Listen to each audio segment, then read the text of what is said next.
I heard my stepmother on the phone saying, "The facility can take my stepson on Monday. Just tell everyone he ran away." She was in the kitchen talking to someone while my 13-year-old brother Jamie sat in the next room organizing his dinosaur collection by geological period like he did every Sunday morning. Jamie is autistic and follows the same routine every single day, which is why hearing her say he'd run away made no sense. He'd never left the house alone in his entire life. "No one will question it," she continued into the phone. "Kids like him go missing all the time." I stood frozen in the hallway holding the laundry basket I'd been carrying upstairs. My stepmother Carol had married my dad 3 years ago after my mom died, and she'd always seemed patient with Jamie. "The paperwork is already signed. His father doesn't even know what he's signing anymore." That made my blood run cold because my dad had early onset dementia and signed whatever Carol put in front of him. I backed away quietly and went to Jamie's room where he was lining up his dinosaurs. "Hey buddy, we're going on an adventure today," I said, trying to keep my voice normal. Jamie looked up at me and frowned. "It's Sunday." Sundays are for dinosaurs, then lunch at 12:15, then nature documentary at 2. His routine was everything to him, and breaking it caused meltdowns. "I know, but this is a special dinosaur adventure. We're going to the Natural History Museum to see real fossils." That got his attention. Jamie loved fossils more than anything. While he got his jacket, I texted my Aunt Lisa, who lived 2 hours away. "Carol is putting Jamie in an institution tomorrow. Come now." Lisa responded immediately that she was on her way. Carol appeared in Jamie's doorway looking suspicious. "Where are you taking him?" She used her fake sweet voice. "Museum," I said simply. "He finished his dinosaurs early, so I thought we'd go out." She stepped closer and I could smell wine on her breath even though it was only 10 in the morning. "He needs to stay here. The doctor is coming tomorrow for his evaluation." There had been no mention of any doctor until now. "What evaluation?" I asked while Jamie started getting agitated because we were blocking his path to the door. Carol smiled, but it didn't reach her eyes. "For his own good. He needs professional care, more than we can provide." Jamie started rocking, which he did when stressed. "Need to go. Need to go. Museum closes at 5. Takes 43 minutes to drive there." He'd memorized every detail about the museum. Carol reached for him, but I stepped between them. "We'll be back by dinner." I took Jamie's hand and led him past her. She followed us to the car. "You can't just take him." "I'm his legal guardian now." That was news to me. "Since when?" I asked while helping Jamie buckle his seatbelt. He was counting his dinosaur facts book pages to calm himself. "Since your father signed custody over to me last week. For medical decisions." She pulled out a document from her pocket like she'd been carrying it around waiting for this moment. I looked at it and saw my father's shaky signature at the bottom. "Dad doesn't have the capacity to sign legal documents," I said. "His neurologist said that 6 months ago." Carol laughed. "Prove it. By the time you get a lawyer, your brother will be safe in a facility that can properly handle his needs." That's when Jamie spoke up, surprising both of us. Carol told the man on the phone that the insurance pays $8,000 a month for autistic residential care. She said she needs the money for her sister's surgery. We both turned to stare at him. Jamie rarely acknowledged conversations happening around him. "When did she say that, Jamie?" I asked gently. He thought carefully. "Tuesday at 4:17 p.m. She was in Dad's office. The man's name was Richard. He said the facility is in Nevada." Carol's face went white. "He's lying. He makes things up. That's part of his condition." But Jamie never lied. His brain didn't work that way. He repeated exactly what he heard word for word. Carol grabbed her phone and called someone. "It's falling apart. The sister knows. Get here now." We tried to leave, but she won't let us. A van pulled up within minutes. 2 men got out wearing medical uniforms. "We're here for James," one said. "Family requested transport for psychiatric evaluation." Carol waved the fake custody paper. "I have custody. Take him." Jamie started having a meltdown then, screaming and hitting himself, which he only did in extreme distress. The men moved toward him, but I blocked them. "He's autistic, not psychiatric. You're traumatizing him." That's when our neighbor, Mr. Rodriguez, came out. He was a retired police chief. Requested Reds is on Spotify now. Check out link in the description or comments. He stepped out onto his porch and his eyes went straight to the van, then to Carol, then to the 2 men in fake medical uniforms. He pulled out his phone and held it up. "I already called the real police about a kidnapping in progress. They're 2 minutes out." The 2 men stopped moving toward Jamie. One of them looked at Carol and said they needed to leave. Carol's voice got shrill and desperate. "No, take him now. I have legal custody." but the men were already backing up toward their van because they could hear the sirens getting louder. Mr. Rodriguez kept his phone pointed at all of us, recording everything. His hand was steady like he'd done this 1,000 times before. Carol's face turned completely white when the sirens got close enough that we could tell they were coming to our street. She grabbed one of the men's arms. "You can't leave." We had a deal. He shook her off and got in the van.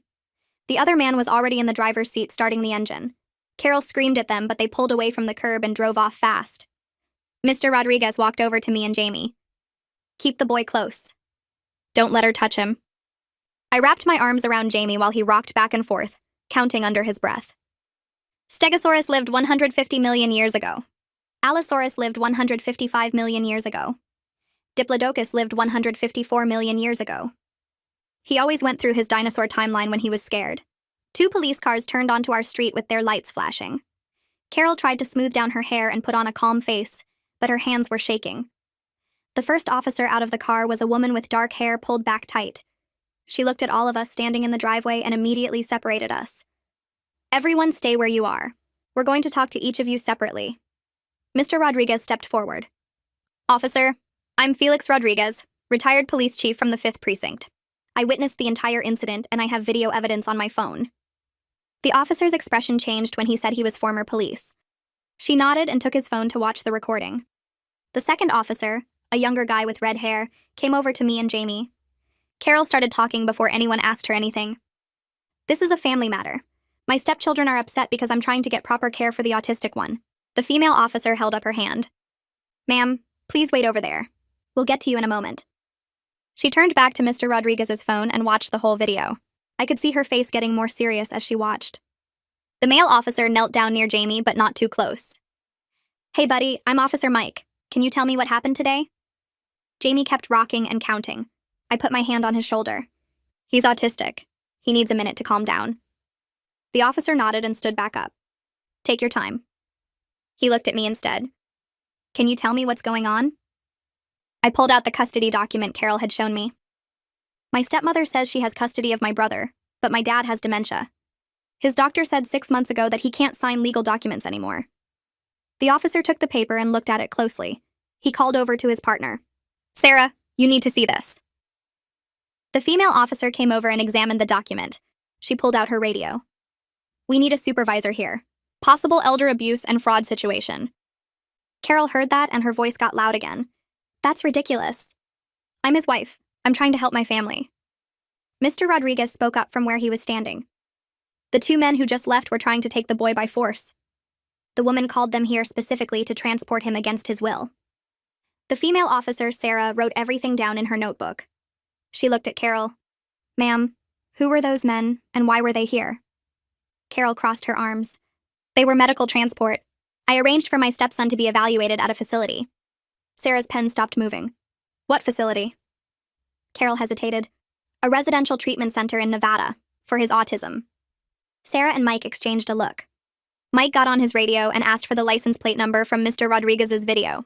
Then he called it in to have the van stopped and the men brought back for questioning. That's when Jamie suddenly stopped rocking. He stood up straight and looked right at Sarah. Carol told the man on the phone that the insurance pays $8,000 a month for autistic residential care. She said she needs the money for her sister's surgery. Tuesday at 4:17 p.m., she was in Dad's office. The man's name was Richard. He said the facility is in Nevada. Everyone went quiet. Sarah stared at Jamie. "You heard her say that?" Jamie nodded. "She also said Dad doesn't know what he's signing anymore. She said kids like me go missing all the time and no one questions it." Carol's face went from white to red. "He's lying. He makes things up. That's part of his condition. He doesn't understand what he hears." But Mr. Rodriguez shook his head.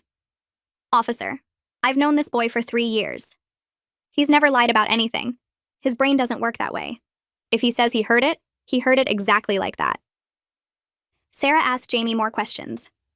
"What else did Carol say on the phone?" Jamie thought for a second. "Richard said the paperwork was ready. Carol said she'd have me there by Monday. Richard said to tell everyone I ran away. Carol said no one would question it because autistic kids go missing all the time." Every word Jamie said matched exactly what I'd heard Carol say on the phone that morning. Sarah wrote it all down while Mike called for another unit. Carol tried to interrupt, but Sarah told her to be quiet. "Ma'am, you need to stop talking right now." Then Sarah asked Jamie about the time and date again, and he repeated it exactly the same.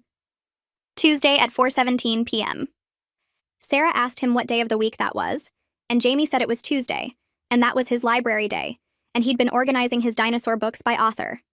She asked what he'd had for lunch that day, and he said turkey sandwich with no crust and apple slices and milk. Everything he said was specific and detailed and never changed. Carol tried one more time. You can't believe him. He's disabled. Mr. Rodriguez stepped closer. Officer, I need to tell you something about this boy. 3 years ago, there was a car accident on our street. Jamie was outside and saw the whole thing. When police interviewed him, he described every detail, including the license plate numbers of both cars, the exact time down to the minute, what the drivers were wearing, and the sequence of events. Every single thing he said was confirmed by traffic cameras. The kid's memory is perfect. Sarah looked at Carol with a completely different expression now. Ma'am, we're going to need you to come to the station to answer some questions. Carol started backing up toward the house. I don't have to go anywhere. This is my home. Mike moved to block her path to the door. Actually, ma'am, you do need to come with us. That's when I heard tires squealing and saw my Aunt Lisa's car fly around the corner and slam to a stop in front of our house. She jumped out and ran toward us. Where's Harold? Where's my brother? My stomach dropped. In all the chaos with Carol trying to take Jamie, I'd completely forgotten about Dad. He was still inside the house and had been alone this whole time. Lisa didn't wait for an answer. She ran past the officers and into the house.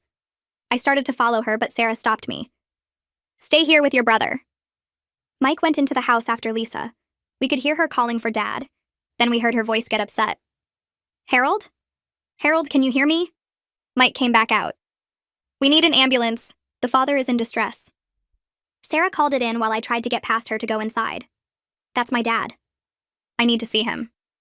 She let me go, but told Jamie to stay with Mr. Rodriguez. I ran into the house and found Lisa in Dad's bedroom. He was sitting on the edge of his bed looking confused and scared. His shirt was on backwards and he had one sock on. Lisa was holding his hand and talking to him gently. Harold, it's me, Lisa. Can you tell me what day it is? Dad looked at her, but his eyes were unfocused. Where's Carol? Carol takes care of things. Lisa's jaw got tight. Carol's not here right now. When did you last eat? Dad couldn't answer. He just kept asking for Carol. I felt sick looking at him because he seemed worse than the last time I'd seen him just 2 days ago. A paramedic came in and started checking Dad's vital signs. Lisa explained to them about his dementia and asked if he was dehydrated or in medical distress. The paramedic said his blood pressure was high, and he seemed confused beyond his normal baseline. They wanted to take him to the hospital for evaluation. Sarah came into the room with her supervisor, a sergeant with gray hair and a serious face. Lisa turned to them. I'm Harold Moore's sister.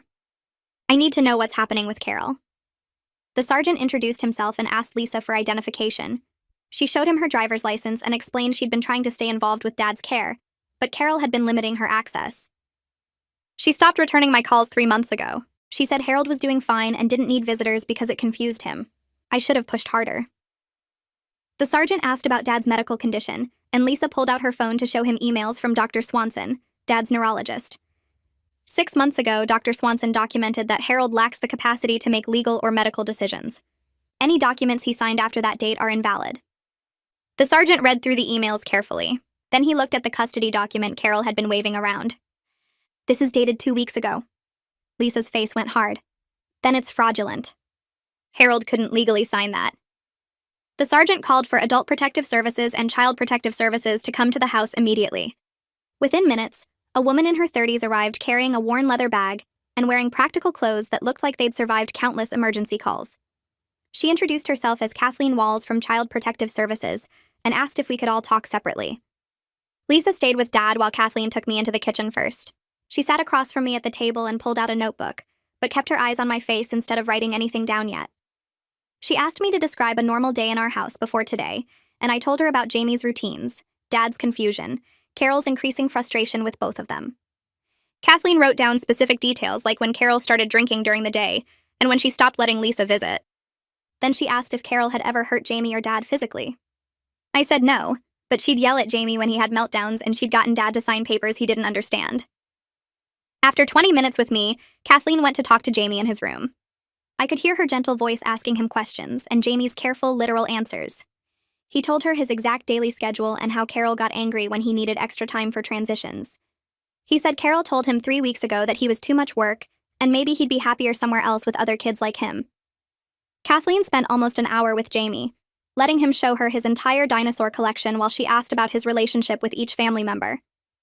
When she came back downstairs, she looked troubled but didn't share what Jamie had said. She talked to Lisa next, then spent time with Dad, though that conversation was shorter because he kept getting confused about who she was. By early afternoon, Kathleen asked to see the custody document Carol had been waving around earlier. Lisa pulled it from her purse where the police had returned it after photographing it. Kathleen studied the paper carefully, running her finger over the notary seal at the bottom. She took out her phone and snapped several pictures from different angles, then called someone and described what she was seeing. She used words like irregular stamp impression and possible forgery. She told whoever was on the phone that she was sending the images right away for verification. Less than an hour later, her phone rang and she stepped outside to take the call. When she came back in, her expression was harder than before.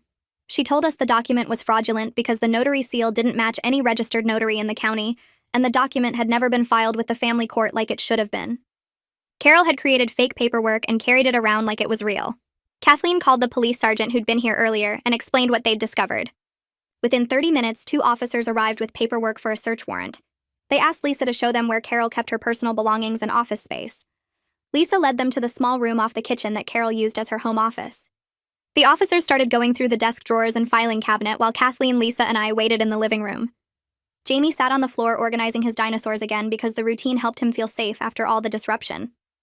I could hear the officers talking quietly and the sound of papers being moved around.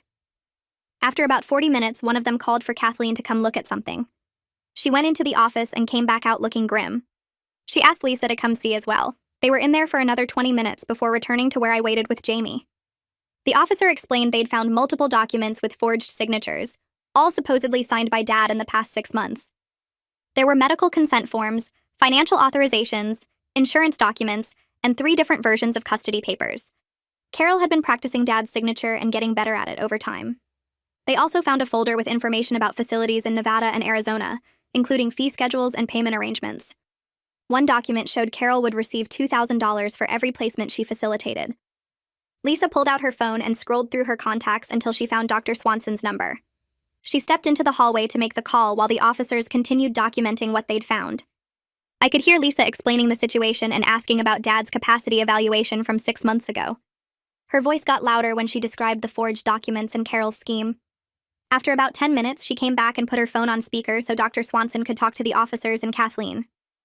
Dr. Swanson's voice was clear and professional as she confirmed she'd documented in detail that Dad lacked the capacity to make legal or medical decisions as of 6 months ago.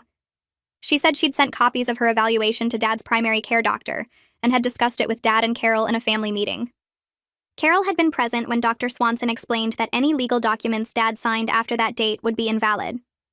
Dr. Swanson said she was shocked that Carol had continued getting Dad to sign things and would provide written testimony and her complete medical records for any legal proceedings. She also offered to conduct a new evaluation of Dad's current state if needed. Kathleen thanked her and ended the call, then made notes about everything Dr. Swanson had said. By late afternoon, Kathleen told us she'd made her preliminary determination. She said that based on the interviews, the fraudulent documents, and Dr. Swanson's testimony, there was clear evidence of elder abuse and attempted child endangerment.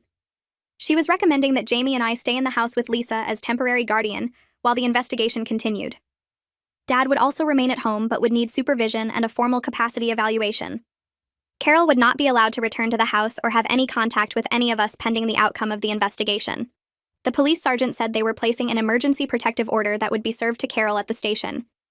Kathleen said she'd file her report tonight and a judge would review everything first thing in the morning for a temporary custody order. The next morning, Jamie's advocate called to tell us she was filing an emergency petition with the court. She explained that based on everything Kathleen documented and the police report about the fake custody papers, she had enough evidence to ask for immediate guardianship changes.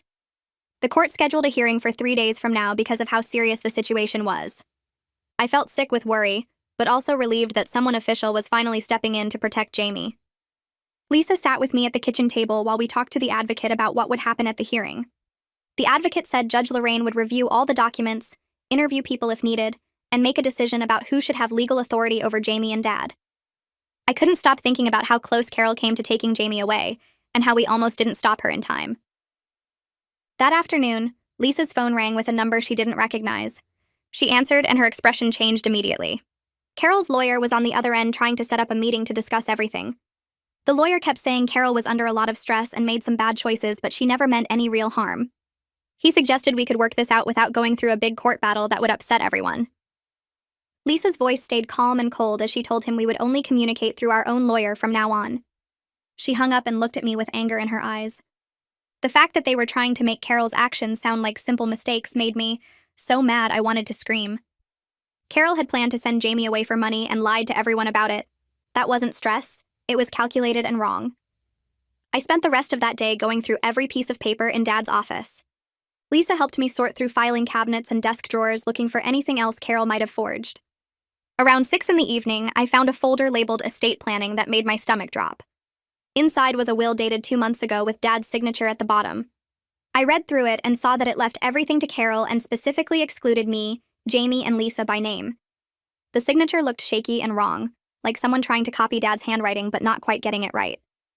I called Lisa over and showed her what I found. She took photos of every page and texted them to our lawyer immediately. Our lawyer called back within 20 minutes and said this was more evidence of Carol's fraud scheme. She asked us to keep looking for any other suspicious documents and to make copies of everything we found. The next day, Amelia came to the house to do a new evaluation of Dad's condition. She spent 2 hours with him in his room, asking questions and doing tests to check his memory and thinking abilities. When she came out, her face looked sad and serious. She sat down with Lisa and me in the living room and explained that Dad's dementia had gotten much worse in just 6 months. She said the stress of Carol's manipulation and the changes in his daily routine probably made it progress faster than it normally would have. Dad couldn't make any legal or medical decisions for himself anymore and needed someone watching him all the time to keep him safe. She would write a detailed report for the court explaining his current state and why any documents he signed in the past 6 months should be considered invalid. Hearing how bad Dad had gotten made me want to cry, but I held it together because there was too much else to handle right now. Tuesday morning started with Jamie's usual routine, but then Kathleen showed up for another interview and everything fell apart. Jamie had been counting on his regular schedule and the change threw him completely off balance. He started rocking and making distressed sounds, then escalated to hitting his hands against his legs. Lisa and I both tried to calm him using the techniques that usually worked, but he was too upset. Kathleen backed off and gave us space while we worked with Jamie. It took almost an hour to get him settled again, with both of us taking turns talking to him softly and helping him regulate his breathing.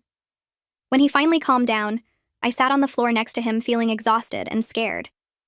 Carol had wanted to put him in a place where nobody would understand his needs or know how to help him when he got overwhelmed. Those people would have just restrained him or medicated him instead of patiently working through it like we did. The thought of what could have happened made me feel sick. 3 days after the petition was filed, we all got dressed up to go to court. Jamie wore his favorite shirt with a big dinosaur on the front and carried his fax book in both hands. Lisa drove us to the courthouse and we met our lawyer in the lobby. She explained what would happen during the hearing and told Jamie he might be asked some questions by the judge. We walked into the courtroom and I saw Carol sitting at a table with her lawyer on the other side. She looked at us but didn't say anything. Judge Lorraine came in and everyone stood up until she sat down behind her big desk. She started reading through papers in front of her, taking her time and making notes. After about 10 minutes, she looked up and started asking questions about the timeline of everything that happened. She wanted to know exactly when Carol got the fake custody document, when Dad's doctor said he couldn't sign papers anymore, and when the police found all the forged signatures. Her face got more and more serious as she read through the evidence file.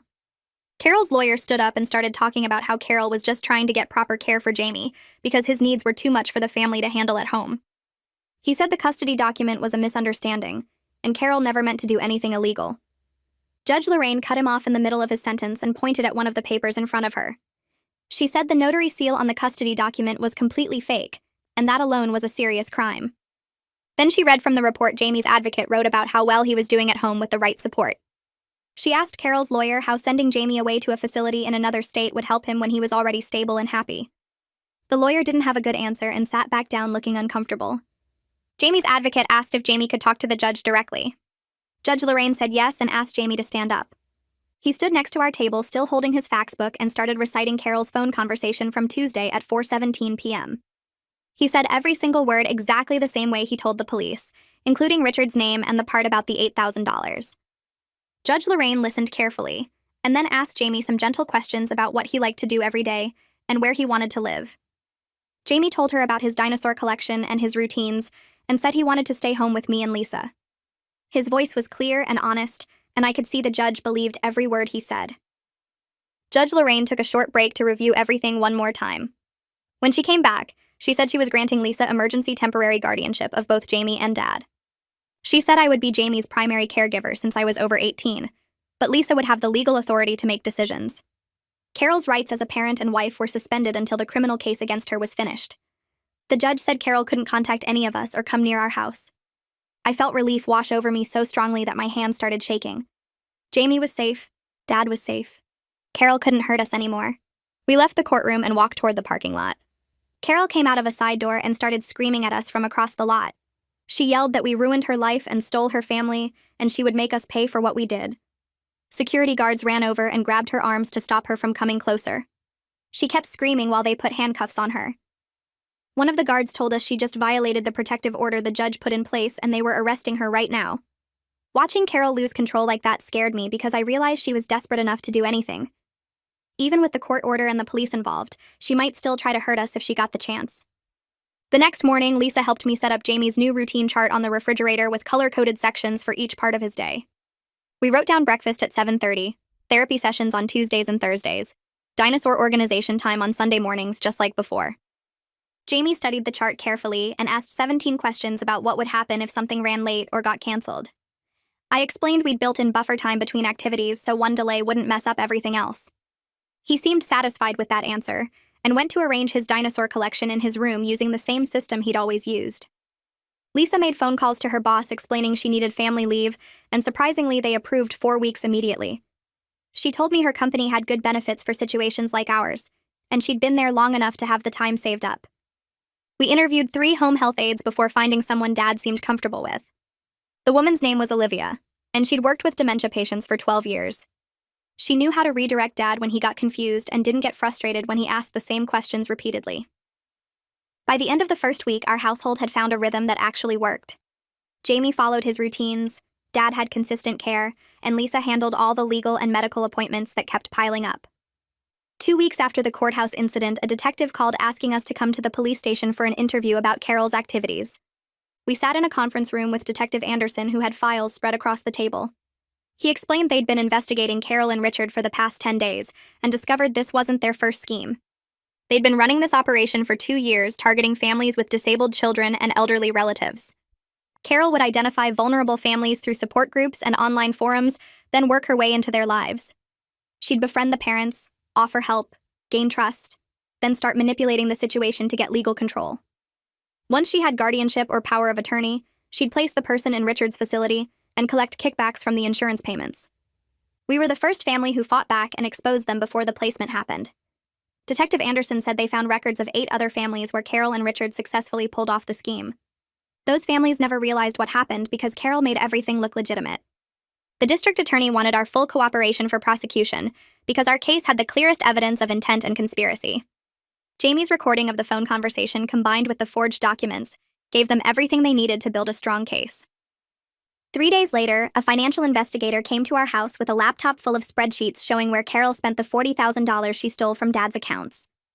I sat at the kitchen table while she walked me through every transaction. Carol withdrew cash regularly and used it for casino visits in Atlantic City. She took 2 trips to Las Vegas that cost $8,000 total. She bought designer clothes and jewelry that showed up on credit card statements. There were payments to a plastic surgery center for procedures she had done. Not a single dollar went toward Dad's care or medical expenses like she claimed. The investigator showed me receipts for things Carol purchased the same week she told Dad she needed money for his medication. She'd bought a $3,000 handbag while Dad went without his prescriptions for 4 days. The sister's surgery story was completely fake. Carol didn't even have a sister according to the background check they ran. She'd made up the entire medical emergency to justify taking money and to make herself look sympathetic. I felt sick looking at the evidence of how thoroughly she'd lied to everyone. The investigator explained they were building a case for financial elder abuse and fraud that would add years to whatever sentence Carol got for the other charges. Carol's lawyer called our lawyer the next week trying to negotiate a plea deal that would keep Carol out of prison. He suggested probation, restitution, and mandatory counseling instead of jail time. Our lawyer told us about the offer during a meeting at his office and asked our opinion. I said absolutely not. Carol had planned to kidnap Jamie and lock him in a facility in another state where we'd never find him. She'd stolen from Dad while he was sick and vulnerable. She'd forged documents and lied to everyone. Lisa agreed with me completely. Our lawyer called the district attorney and told him we opposed any deal that didn't include serious prison time. The DA called us directly 2 days later and explained he had no intention of offering Carol a lenient deal anyway. He said Carol's predatory targeting of vulnerable people and children required the strongest possible consequences. He was pursuing maximum sentences on all charges. Our lawyer told us Carol would likely face 5 to 10 years in prison if convicted on all counts. The fraud charges alone carried 3 to 5 years, and the elder abuse charges added more time. The attempted kidnapping and child endangerment charges could add even more. I felt relief hearing that Carol would face real consequences but also worry about the trial and having to testify about everything that happened. Jamie's advocate came over the following Tuesday with a folder full of information about disability services and support programs we'd never heard of.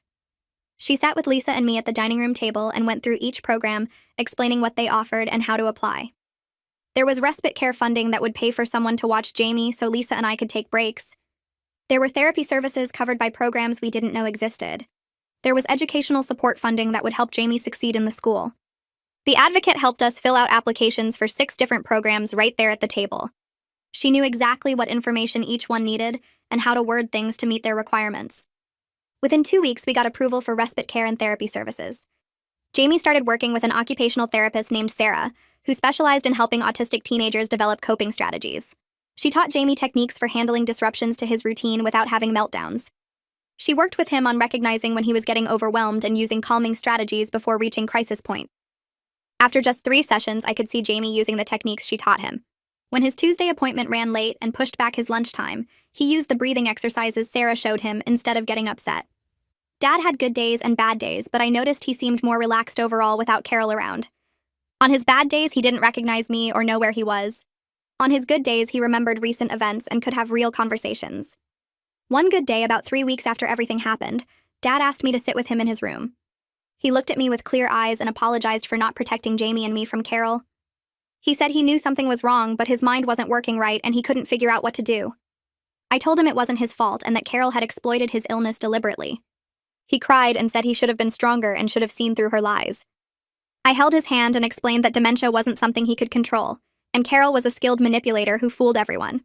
He asked about Jamie and seemed relieved when I told him Jamie was safe and doing well. But even during that conversation, I could see him getting tired and confused. By the end, he was asking me questions he'd already asked twice. The guilt he carried was obvious even through the dementia, and I wished I could make him understand none of this was his fault. 3 weeks after our court hearing, Detective Anderson called with news that Richard Pittman had been arrested in Nevada. Federal agents raided his facility and found 12 residents who'd been placed there under circumstances similar to what Carol tried to do with Jamie. The facility was shut down immediately, and residents were returned to their families or moved to legitimate care facilities. Investigators found records showing Richard had been running this scheme for 4 years, not just 2. Carol was his most successful recruiter, bringing in more placements than anyone else. Families started coming forward with stories matching ours once the news broke about the arrests. A woman in Pennsylvania described how someone befriended her at a support group, then convinced her to place her autistic son in a facility that turned out to be Richard's operation. A man in Ohio told investigators someone gained power of attorney over his mother, then moved her to Nevada against the family's wishes. The case was becoming much bigger than just our situation. The federal prosecutor's office got involved because Richard's operation crossed state lines. Detective Anderson said our case was crucial because we had the clearest evidence and the most detailed documentation of how the scheme worked. Carol's preliminary criminal hearing happened on a cold morning in late November. Lisa, Jamie, and I sat in the courtroom watching Carol enter with her new lawyer. This was the 3rd lawyer she'd hired after the first 2 quit her case. The lawyer stood up and entered a plea of not guilty on all charges. Then he started arguing that Carol had mental health issues that explained her behavior. He said she'd been under extreme stress caring for a husband with dementia and a special needs stepson. He claimed she'd had a breakdown and wasn't thinking clearly when she made poor decisions. The prosecutor stood up and presented psychiatric evaluations, showing Carol was fully competent and understood exactly what she was doing. The judge reviewed the evidence for 20 minutes, then announced her decision. She ordered a psychiatric evaluation by a court-appointed expert to settle the question of Carol's mental state. But she denied bail, citing Carol's violation of the protective order when she confronted us in the parking lot. The judge said Carol had shown she was a flight risk and a danger to our family. Carol would stay in jail until trial. Watching her face when the judge denied bail, I saw real fear for the first time. She'd been so confident and controlling before, but now she was realizing the consequences were real, and she couldn't manipulate her way out. Lisa and I spent weeks discussing whether to sell Dad's house and move somewhere smaller. The house was too big for our needs and too expensive to maintain. Dad needed more care than the current setup provided, and Jamie needed a stable environment designed around his routines. We finally decided selling was the right choice, even though it meant major disruption. We hired a realtor who specialized in quick sales and started the process of sorting through years of accumulated belongings. The hardest part was deciding what to keep and what to let go. I found boxes of Mom's things Dad had saved and spent an afternoon crying while going through her photographs and letters. Lisa helped me pack up the items that mattered and donated or sold everything else. We looked at 12 houses before finding the right one. It was a ranch-style home with 3 bedrooms and a big backyard. Everything was on one level, which would be easier for Dad as his mobility declined. The backyard had a covered patio and plenty of space for Jamie to set up his interests. The neighborhood was quiet and safe. We made an offer and it was accepted within 2 days. Moving day arrived 6 weeks after we decided to sell. I'd been dreading it because major changes were so hard for Jamie, but we'd prepared him carefully. We let him pick out paint colors for his new room. We measured the space and planned exactly where his dinosaur collection would go. We drew maps showing the layout of the new house. We visited 3 times so he could walk through and get familiar with it. On moving day, Jamie surprised me by staying calm and focused. He directed the movers on where to put his furniture and immediately started setting up his dinosaur organization system in his new room. He'd mapped out a new Sunday morning routine that accommodated the different room layout. He showed me his plan with detailed notes about timing and order. His adaptability encouraged me more than anything else that had happened. I'd been so worried the move would cause a major setback, but instead Jamie was showing me he could handle change when he felt safe and involved in the process. By the end of the day, our new house felt more like home than the old one ever had with Carol there. The court-appointed psychiatrist's report arrived 2 weeks after our move. I sat at the kitchen table reading through pages of technical language that boiled down to one clear conclusion. Carol was fully competent when she planned everything. She understood right from wrong. She knew exactly what she was doing when she forged documents and tried to institutionalize Jamie for money. The psychiatrist found no mental illness, no cognitive impairment, nothing that would excuse her actions. Her lawyer's defense strategy collapsed completely. The district attorney called Lisa that afternoon to explain they were moving forward with prosecution on 12 felony counts: fraud, forgery, elder abuse, child endangerment, conspiracy. Each charge carried serious prison time. Lisa put the phone on speaker so I could hear everything. The prosecutor sounded confident about conviction given the evidence we'd gathered. I felt relief mixed with exhaustion because this legal battle was far from over. That same week, I enrolled in online classes to finish my bachelor's degree. Lisa had been pushing me to maintain my own goals instead of becoming only a caregiver. She reminded me that I was 22 years old with my whole life ahead of me. We worked out a schedule where I could study in the mornings while she handled Dad's breakfast routine, and the home health aide arrived at 9. I took classes in the afternoons when Jamie was at the school and studied at night after everyone went to bed. It felt strange focusing on my education while everything else was chaos, but Lisa insisted it mattered. She said losing myself completely to caregiving would help no one in the long run. I registered for 3 classes to start: psychology, sociology, and English composition. The coursework gave me something to focus on besides court dates and medical appointments. Jamie's advocate suggested he try a social skills group for autistic teens that met every Thursday evening at the community center. Jamie resisted at first because Thursdays were for organizing his fossil collection and watching documentaries about prehistoric marine life. But the advocate explained the group focused on special interests, and several members loved paleontology. That got Jamie's attention enough to agree to one trial session. I drove him to the community center that first Thursday, feeling nervous about how he'd handle it. The group leader was a special education teacher who understood autism and didn't try to force eye contact or physical interaction. 6 other teens sat around a table sharing facts about their interests. Jamie listened quietly for the first 30 minutes, then suddenly started talking about Cretaceous period marine reptiles. Another boy immediately responded with information about mosasaurs, and they spent the next hour trading facts back and forth. Watching Jamie connect with someone who understood his way of communicating filled me with hope I hadn't felt in months. He came home that night and announced Thursdays would now include social skills group before fossil organization. His ability to adjust his routine when something mattered to him showed growth I hadn't expected. The trial date got set for 3 months away. Our lawyer scheduled multiple preparation sessions to get us ready for testimony. She explained that Carol's defense would try to discredit everything we said. They'd claim Jamie's memory was unreliable because of his autism. They'd suggest I was a jealous stepdaughter who resented Carol's relationship with Dad.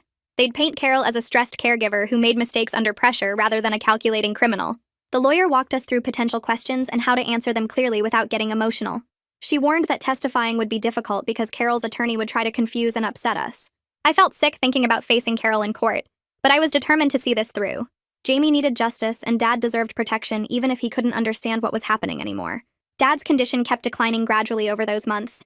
He had more bad days than good ones. He'd forget where he was and call out for my mom who'd been dead for 6 years. He'd ask about going to work even though he'd been on disability for 2 years. The neurologist explained that early onset dementia often progressed faster than the late onset type. We needed to focus on keeping Dad comfortable and safe rather than hoping for improvement. Lisa and I made the heartbreaking decision to start hospice services. A hospice nurse began visiting 3 times a week to check Dad's vitals and adjust his medications. The nurse was kind and patient, explaining everything in terms we could understand. She said Dad might have months or possibly a year depending on how quickly the disease progressed. Jamie didn't fully grasp what was happening, but he knew Dad was sick. He'd sit with Dad sometimes and read his dinosaur books out loud, even though Dad couldn't follow the words anymore. The simple presence seemed to comfort them both. 2 months before trial, everything changed again. Carol's lawyer contacted the district attorney with a plea offer. Carol would plead guilty to 6 felony counts in exchange for dropping the other charges and a recommended sentence of 7 years in prison. The DA called to ask our opinion because victim input mattered in plea negotiations. Lisa, our lawyer, and I discussed it for hours. Part of me wanted Carol to face all 12 charges and get maximum prison time. But our lawyer explained that trials were unpredictable, and juries sometimes made unexpected decisions. The plea deal guaranteed conviction and significant prison time. More importantly, it meant Jamie wouldn't have to testify. Putting him on the stand would be traumatic, even with preparation. After talking it through with everyone, including Jamie's advocate, we agreed to support the plea deal. 7 years felt like justice, even if it wasn't the maximum possible punishment. The plea hearing happened on a cold Tuesday morning in late November. We all went to court. Me, Lisa, our lawyer, and Jamie's advocate. Jamie stayed home with the health aide because there was no reason to put him through this. Carol stood before Judge Darling wearing an orange jumpsuit because she'd been denied bail after violating the protective order. The judge asked if she understood she was giving up her right to trial by pleading guilty. Carol said yes in a flat voice. The prosecutor read each charge out loud: fraud, forgery, elder abuse, child endangerment, conspiracy, theft. After each one, Judge Darling asked how Carol pleaded. Guilty, guilty, guilty. 6 times Carol admitted what she'd done. She offered no apology or explanation, just mechanical guilty pleas like she was reading from a script. Judge Darling accepted the plea but said she was reserving sentencing for 1 month to review victim impact statements and sentencing recommendations. Carol's lawyer requested she remain free on bail pending sentencing, but Judge Darling denied it immediately. Carol would stay in jail until sentencing. Watching her face when the judge made that ruling, I saw real fear replace the blank expression she'd worn all morning. I spent the next 2 weeks writing my victim impact statement. 5 pages describing how Carol's actions affected our family. The terror I felt when I overheard her phone call. The trauma of watching Jamie have a meltdown while strange men tried to take him. The betrayal of discovering she'd been systematically stealing from Dad and forging his signature for months. The ongoing impact of managing Dad's declining health while trying to maintain some kind of normal life for Jamie. I wrote about the nightmares I still had where Carol succeeded in taking Jamie away. I wrote about the trust issues I now had with anyone new who came into our lives.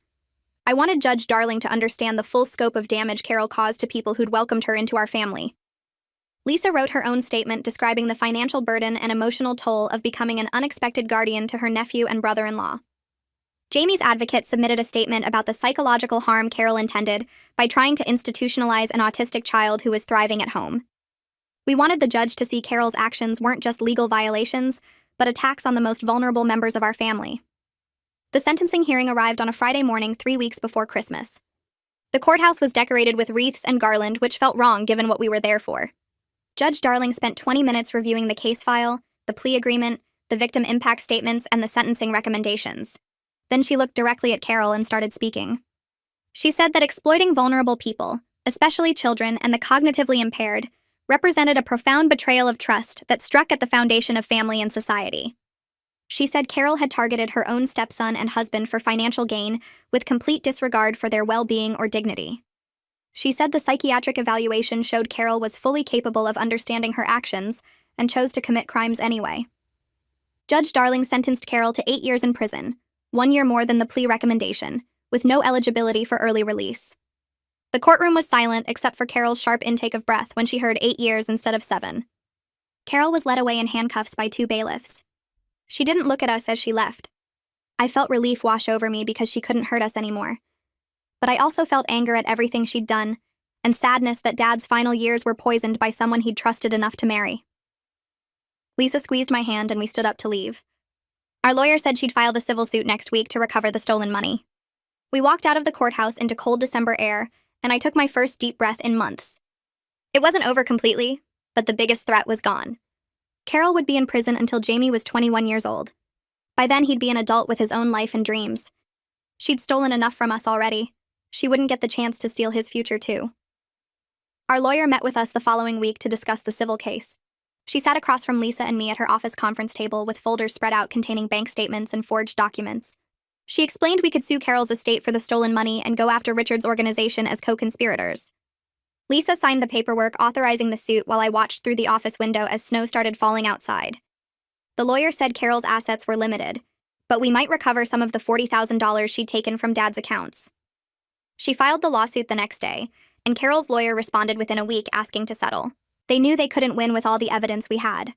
The settlement negotiations took 3 weeks of back-and-forth offers until both sides agreed on $30,000. We'd lost $10,000 to Carol's spending, but getting most of it back felt like a small victory. The money went straight into a trust account that our lawyer set up for Dad's care expenses and Jamie's future needs. It wouldn't solve everything, but it eased the constant worry about medical bills and therapy costs. Lisa handled all the financial paperwork while I focused on managing Dad's daily care and Jamie's routines. Dad started declining faster over the next few months. His good days became less frequent, and he'd forget who we were for hours at a time. The home health aide came every morning to help him shower and dress because he couldn't manage those tasks anymore. Jamie noticed the changes but didn't understand what they meant.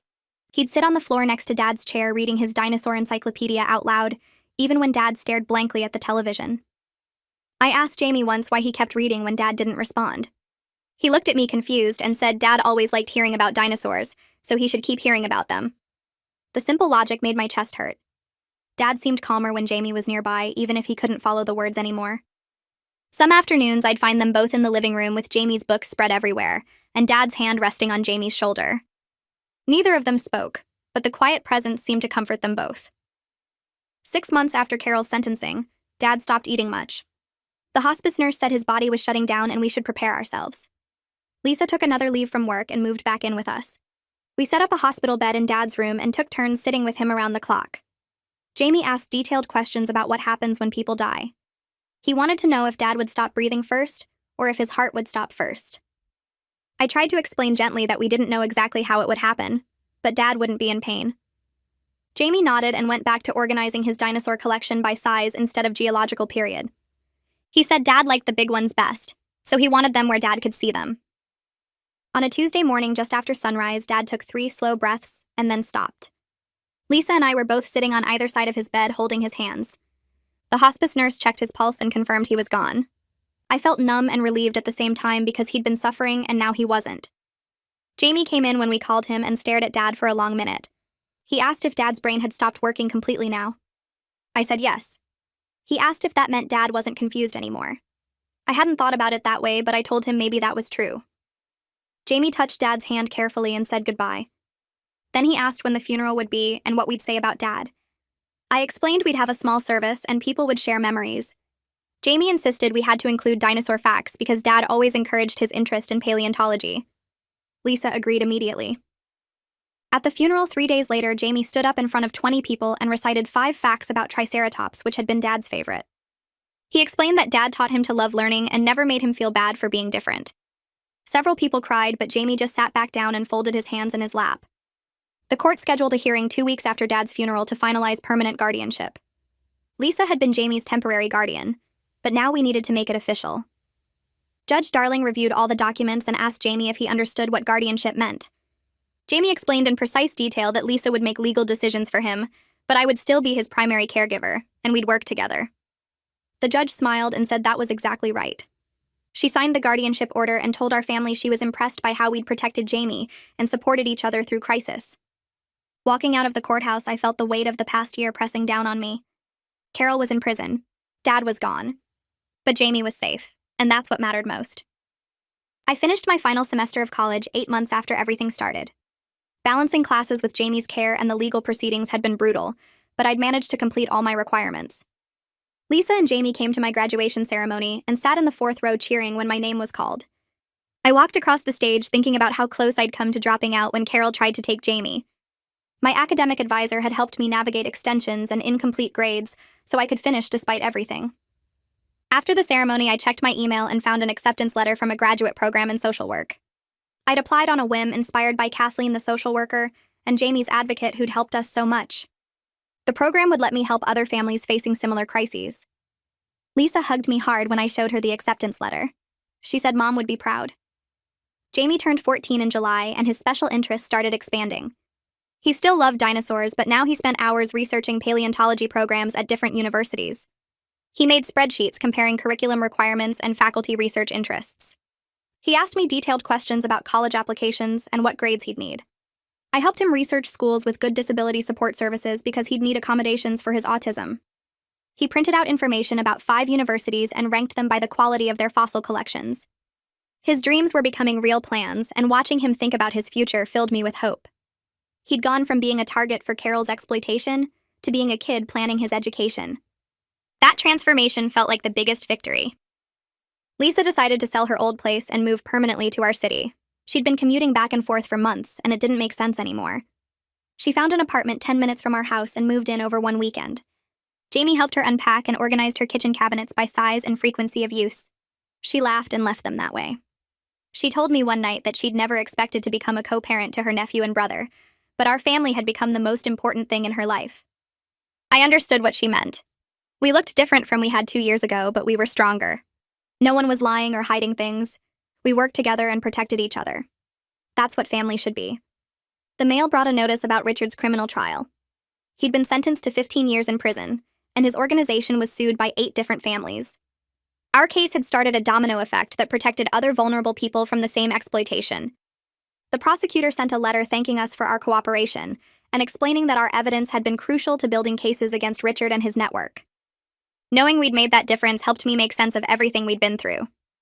Carol had tried to destroy our family for money, but instead she'd exposed a system that was hurting lots of families. Other kids like Jamie were safer now because we'd fought back. A year after Carol's sentencing, I started my graduate program in social work. I took mostly evening classes, so I could still be home with Jamie during the day. Lisa adjusted her work schedule to cover the times I was in class. We developed smooth routines that let everyone pursue their goals while making sure Jamie had consistent support. He was doing well in 8th grade and had joined a paleontology club that met twice a month. The club took field trips to dig sites and museums. Jamie came home from each trip talking nonstop about fossils and rock formations. His autism meant he processed the world differently, but with the right support, he was thriving. I watched him grow more confident each month and felt grateful we'd protected him from Carol's plan. She'd wanted to institutionalize him for profit. Instead, he was participating in clubs and planning for college and living the life he deserved. A letter arrived in the mail about 3 months later with an official state seal on the envelope. Jamie's advocate had nominated our family for a state award recognizing advocacy for people with disabilities. I read the letter twice because it felt unreal that anyone would recognize what we'd been through as something worth celebrating. The ceremony was scheduled for the following month at the state capitol building. Jamie wanted to know exactly what would happen at the ceremony, so I called the organizer and got a detailed schedule for him. He studied it carefully and asked questions about where we'd sit and what time each part would start. The predictability helped him feel ready. On the day of the ceremony, we drove to the Capitol and found the auditorium where the event was being held. Jamie wore a button-up shirt with tiny dinosaur prints that Lisa had found online. About 50 families were being recognized for different achievements related to disability advocacy and support. When our turn came, Jamie walked to the podium with me and Lisa standing behind him. He'd written his own speech and practiced it 17 times according to his count. He explained how his autism gave him the ability to remember Carol's exact words from her phone conversation, and how that memory helped protect both himself and Dad from her plan. His voice stayed steady as he talked about being proud of who he was and grateful for a family that understood his needs. The audience clapped and several people approached us afterward to share their own stories about fighting for their disabled family members. One woman told Jamie he was brave and he corrected her saying he wasn't brave, just accurate about what he heard. That made her laugh and she told him accuracy was its own kind of courage. My internship placement at a family services agency started the following week. I worked with families navigating guardianship and disability systems, helping them understand their options and find resources. The work challenged me because every family's situation was different, and the systems were complicated. I met parents trying to protect their adult disabled children from predatory caregivers. I met siblings taking on guardianship responsibilities they never expected. I met grandparents raising disabled grandchildren after their own children died or disappeared. Each case reminded me of our experience with Carol and how close we'd come to losing Jamie. I used what we'd learned to help these families avoid similar traps. I showed them how to document everything, how to question suspicious documents, how to demand second opinions on medical decisions. Every family I helped felt like honoring what we'd survived and making Dad's memory count for something beyond just our household. Lisa started dating someone she met through a support group for kinship caregivers. His name was Noah, and he'd raised his nephew after his sister went to prison for drug charges. They understood each other's lives in ways most people couldn't. Lisa brought him to dinner one evening, and Jamie interviewed him about his favorite dinosaur and whether he knew the difference between the Triassic and Jurassic periods. Noah answered seriously and admitted he didn't know much about dinosaurs, but was willing to learn. That satisfied Jamie's requirements for approval. Watching Lisa rebuild her personal life while maintaining her commitment to us showed me that caregiving didn't mean giving up everything else. We could have our own identities and dreams and relationships while still being there for each other. She'd sacrificed a lot to help us, but she wasn't sacrificing her whole future. That balance seemed important. The mail brought an acceptance letter for Jamie from a summer program for teens interested in paleontology at a natural history museum 2 hours away. He'd applied 3 months earlier with help from his school counselor. The program ran for 2 weeks with participants staying in supervised dorm housing on a college campus. Jamie read the acceptance letter 4 times, and then asked detailed questions about the daily schedule, roommate assignments, and what would happen if he had a meltdown. We contacted the program coordinator, who explained they had experience with autistic participants and would work with Jamie's needs. We prepared carefully, packing his comfort items and creating a visual schedule for each day. He called home every evening to report what fossils he'd examined and what he'd learned. When we picked him up at the end of 2 weeks, he talked nonstop during the entire drive home about Cretaceous period marine reptiles and the proper techniques for fossil preparation. The program had been his first extended time away from home, and he'd managed it successfully. 2 years after everything started with Carol's phone call, I walked across the stage at my graduate school ceremony to receive my master's degree in social work. Lisa and Jamie sat in the audience cheering louder than anyone else. I'd accepted a job at a nonprofit specializing in disability rights and family advocacy starting the following month. The position would let me work directly with families while also helping shape policies and programs. After the ceremony ended, Jamie approached the microphone during the reception, when they were invited family members to speak. He'd written a speech without telling anyone.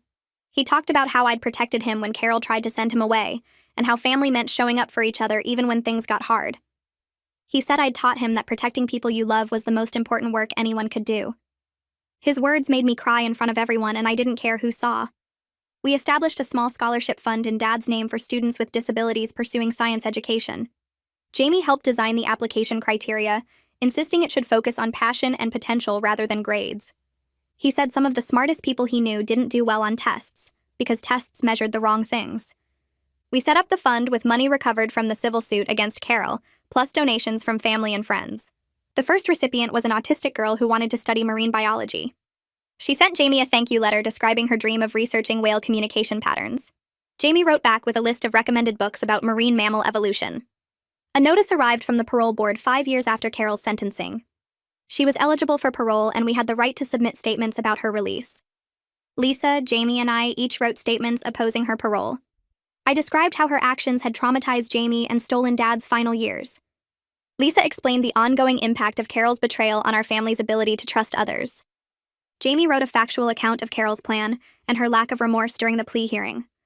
The parole board held a hearing, and we attended to make sure our voices were heard. They denied Carol's application, citing her lack of remorse and the severity of her crimes against vulnerable family members. We left the hearing feeling relieved but also ready to move forward regardless of her status. Carol's presence or absence didn't define us anymore. Jamie turned 16 and started thinking seriously about his future beyond just loving dinosaurs. He was thriving in the school with a small group of friends who shared his interest in science and natural history. They met twice a week to watch documentaries and argue about evolutionary theories. Jamie researched colleges with strong paleontology programs and good disability support services. He made spreadsheets comparing schools based on faculty research, fossil collections, campus accessibility, and autism support resources. He asked me detailed questions about college applications, financial aid, and what living in a dorm would be like. His dreams were becoming concrete plans with timelines and action steps. He wanted to study vertebrate paleontology and maybe work at a museum or teach at a university someday. Those goals seemed completely achievable with the right support. Lisa and Noah got engaged on a Saturday morning during breakfast when he asked her while she was eating cereal. She said yes immediately and called us right away. Jamie and I helped plan the wedding, which they wanted to keep small and focused on family. The ceremony happened in a garden with about 30 guests. During the reception, Jamie gave a toast he'd prepared and practiced. He talked about how Lisa had saved us and built a real family from the broken pieces Carol left behind. He said Lisa taught him that family wasn't just about biology, but about people who showed up when things got hard and stayed even when it would be easier to leave. He welcomed Noah to our family and told him the expectations included learning about dinosaurs and being available for emergency phone calls. Everyone laughed and Noah promised to meet all requirements. I got promoted to program director at my nonprofit 18 months after starting there. The position meant overseeing services for 50 families navigating guardianship and disability systems. I hired staff who had lived experience with disability, either personally or as family members. We built a team that understood what families went through because we'd been through it ourselves. We created resources that could have helped us 3 years ago when we were fighting Carol and trying to figure out the legal system. Every family we served got assigned an advocate who explained their options clearly and helped them avoid predatory situations. We tracked outcomes and saw families successfully protecting their disabled members while maintaining their quality of life. The work felt meaningful in ways my old plans never had. Dad's memorial service happened 3 months later, and Jamie read from his dinosaur book because that felt right. The funeral director looked confused, but I told him it was perfect. Jamie explained how paleontologists study extinction events to understand how life adapts and continues, and everyone understood what he meant without him having to say it directly. Carol remained in prison, her appeals denied one after another because the evidence against her was overwhelming. Richard Pittman got 15 years for his facility fraud scheme, and investigators found 11 other families he'd targeted the same way he tried to target us. Our case started everything unraveling for him. Lisa sold her house and moved into the neighborhood, buying a place 2 streets over so she could be close, but we all had our own space. She met someone at a support group for kinship caregivers, a teacher named Noah who had custody of his nephew, and they understood each other's lives in ways other people couldn't. I finished my degree online while working part-time at a nonprofit that helped families navigate disability services and guardianship issues. Every family I helped felt like honoring what we survived. Jamie turned 16 and started researching colleges with strong paleontology programs and good autism support services. He made spreadsheets comparing schools and asked me questions about dorm life and meal plans. His future was real and possible. Lisa and Noah got married in a small ceremony where Jamie gave a toast about family being the people who show up when things get hard. I got promoted to program director, hiring staff who had lived experience with disability. We built resources that could have helped us 3 years ago. 3 years after everything started, our family was different but stronger. Jamie excelled in advanced science classes and had friends who shared his interests. Lisa was happily married, but still came over twice a week for dinner. I made a real difference at work while staying Jamie's primary support. We healed without forgetting what we survived. On a Sunday morning, I watched Jamie organize his dinosaur collection by geological period, just like he did the day everything changed. But now he did it in a safe home with people who loved and protected him, planning a future where his autism was supported rather than exploited. We didn't just survive Carol's betrayal. We built something better from it, and that victory mattered most.